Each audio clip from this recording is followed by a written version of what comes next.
Okay, this is the second video using this page of examples that you can work through yourself using the JavaScript console. So as before, I'm going to open the console as the page shows you, and I'm going to try to arrange the page maybe a little better than I did last time.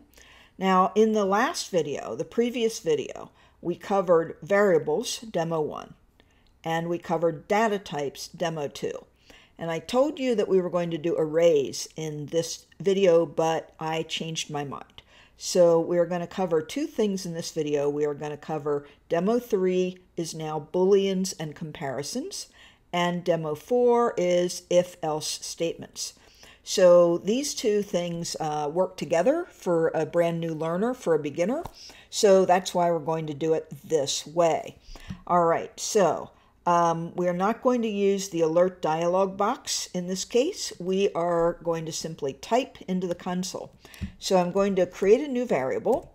I'm going to call it animal1. That's the name of the variable. And I'm going to give it the value of cat, which is a string. All right. Then I'm going to make a second variable, another animal. So I'll call it animal2. And I will give that one a value of dog, also a string. Okay. So what's next? I am going to compare these two things, right? Is animal1 equivalent to animal2 or not? So how do we show equivalence? How do we ask JavaScript? How do we use JavaScript to ask the computer, is the value of animal1 equivalent, equal? Okay, so a double equal sign. Is animal1 equivalent to animal2? That means, do they have the same value, right? Not the names of the variables, but what they contain. And the computer answers false. This word false is not a string. It is a Boolean value. So when we talk about Booleans, we are talking about true, false values. And there are various operators we can use to make comparisons. So the first operator you've learned is, it looks like a double equal sign. But what it does is it tests equivalence. Now, what if I want to test, is animal1 not equal to animal2, right? So I am looking for a comparison that lets me know, are they not equal? I bet you can figure out what the answer will be. The not equal, not equivalent operator is an exclamation point and an equal sign pushed together. So animal1 compared to animal2. And as you might have expected, it's true that these are not equivalent. It is true that cat is not equivalent to dog. So generally, a beginner has to memorize these operators and memorize what they stand for, because maybe you haven't studied these before. All right, so I'm going to clear my console, and I'm going to put in some new variables. The variable name is cats, and I'm going to give that a value of 6. For example, somebody has 6 cats, right? How many cats? A total of 6. And another variable, dogs, perhaps the same person. How many dogs does a person have? 3. So we've got two new variables that are declared, cats and dogs. Both of them have a numeric value. So other Boolean operators that we can use to test true and false are the greater than and less than signs, which you've probably seen in some math class along the way. Oops, cats. All right, so is cats greater than dogs? True. You know 6 is greater than 3. But we have to do these tests, and these are going to be important when you're writing programs, because when you're writing a program, there are a lot of these kinds of comparisons for you to go forward. So especially if you're writing a game, right? Is the character dead yet? Are his health points gone? Are her strength points high enough to win this fight? So you're constantly testing values when you write a program. What about the opposite? Cats, is it true or false that cats is less than dogs? Is 6 less than 3? false, right? So true and false Boolean values, greater than, less than, Boolean operators. All right, let's add a new var. And var, the name of the variable is 6, and its value is the string 6. All right, I'm doing this to teach you yet another pair of important comparison operators. The equivalents that I already showed you. Is cats equivalent to 6? Yeah, that's probably what you expect. But there's another equivalency operator, and that is a triple equal sign.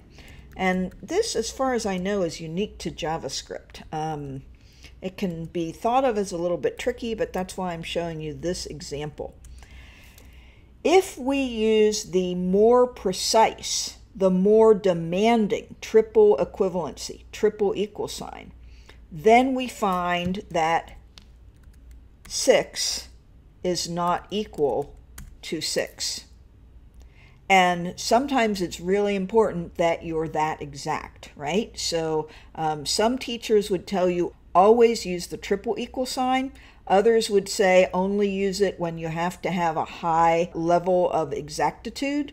You can figure out what's necessary for you in the programs that you're going to write. There's also a higher order not equivalent sign, and that is cats exclamation point equal equal. Okay, so that will give us true, saying that it is true that cats and 6 do not have the same value. It is true. Now, when you're using these comparisons in a real program, you're usually going to use them in the scope of a conditional statement.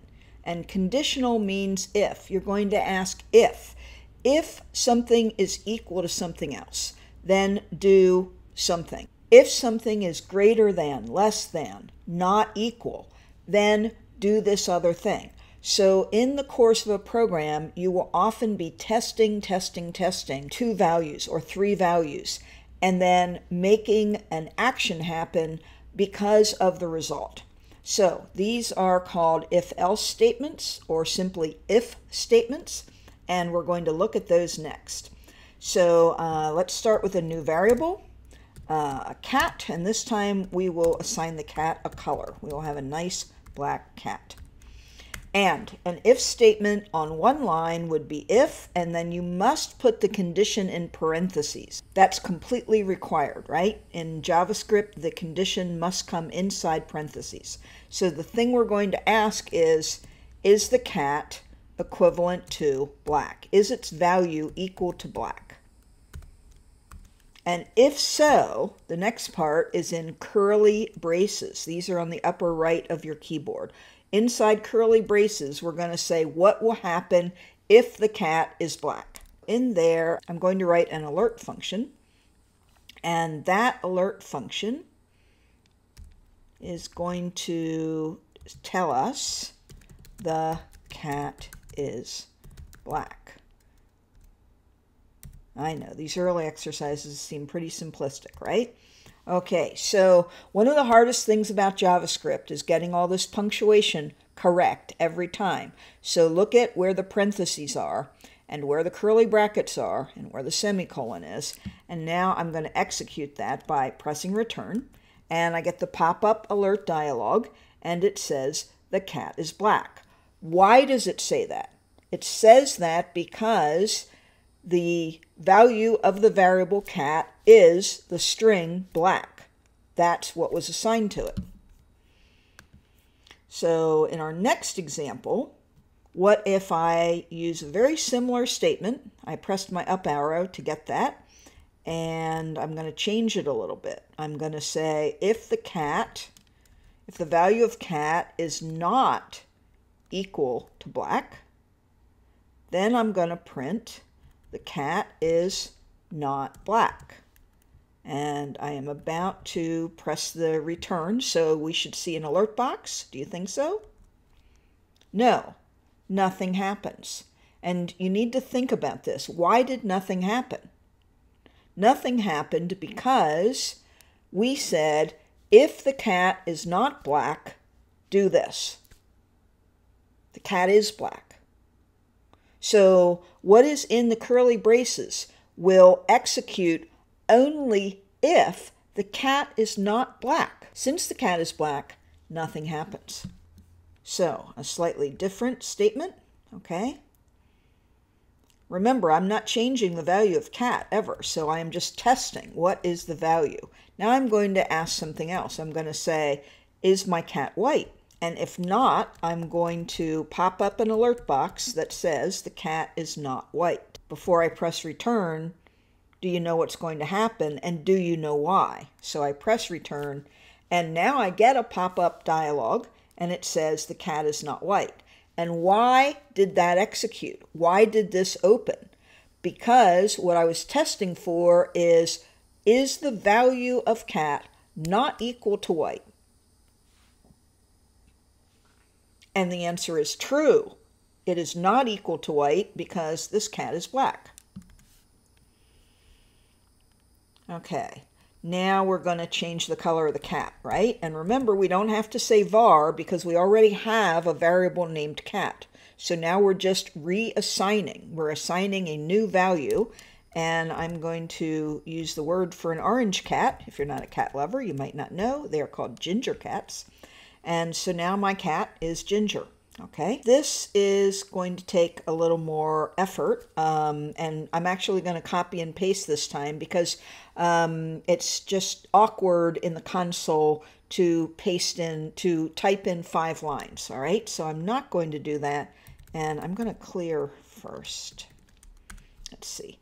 So I'm going to copy all 5 lines, right? I'm going to copy, then go down to the console and paste. All right, and press return, and what pops up? The cat is not black. Why did this happen? So let's look at the if statement. The if statement says, if the cat is black, then tell us the cat is black. Else, in any other condition at all, tell us the cat is not black. And I know this seems simple, and you might be thinking, why would we want to do this in real life? Well, in a real program, these comparisons and the results are going to be more complicated and more involved. But when you're learning, it's nice to work with plain English sentences and things like the color of a cat, and is this cat black or not black? And remember, our cat in this case, our cat is Ginger, right? We changed the cat's color. So we'll come back to this concept of the conditionals again, because it's very important, very key to programming. But for now, just try to get this idea into your mind that first you test a condition, and if it's true, you do something. If it's not true, that is, it's false, then you do something else. And this is what a conditional or an if statement is meant to perform for us in programming. So, end of this video. One more coming using this page and the console in JavaScript.